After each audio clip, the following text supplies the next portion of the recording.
When evaluating a limit, the first thing you want to try doing is plugging in for x the value that x is approaching. Now in this case x is approaching 3, so we're going to go ahead and try plugging 3 in. We're going to see that this technique won't work in this case, however, because when we plug 3 into the denominator, we're going to see that we end up with 27 minus 27, which of course is 0. And having 0 in the denominator of a fraction renders it undefined. So this would not help us in calculating the limit. So we'll back up and try something different.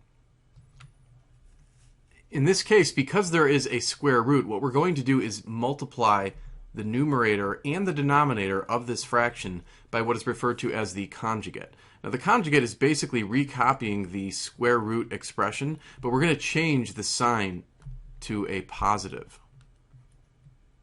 And we're going to do that in both the numerator and in the denominator. Notice we don't change the sign underneath the radical. We're only changing the sign outside the radical.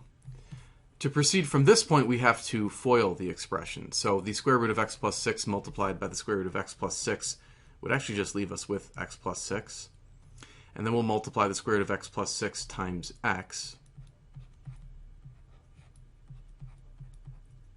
And then continuing with FOILing, we would multiply negative x times the square root of x plus 6. And then finally, to finish this FOILing, negative x times positive x would be a minus x squared.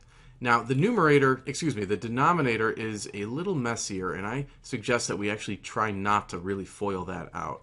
There's really no good way of doing that, so we would just leave it in the following format. And as we write this out, we begin to see that it looks a little bit ghastly, but we'll be able to figure this out in no time. We can't forget, of course, to write the limit still as x approaches 3.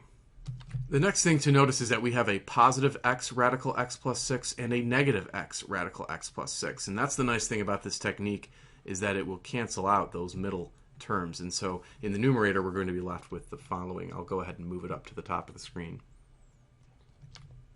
Now the next step takes a little bit more savviness, but we'll notice that there's a negative sign in front of x squared, so it's going to be a good idea to factor that out.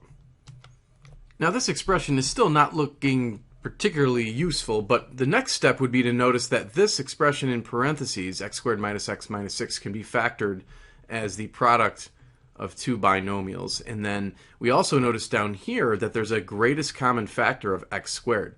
This term here has a 3x squared, this has an x cubed, so both of those terms minimally have an x squared that we can factor out. So we'll factor the GCF in this case, and then we'll factor this trinomial into the product of two binomials. Sounds complex, but once we see it, not too bad. And we'll come back up to the top of the screen to show the next step.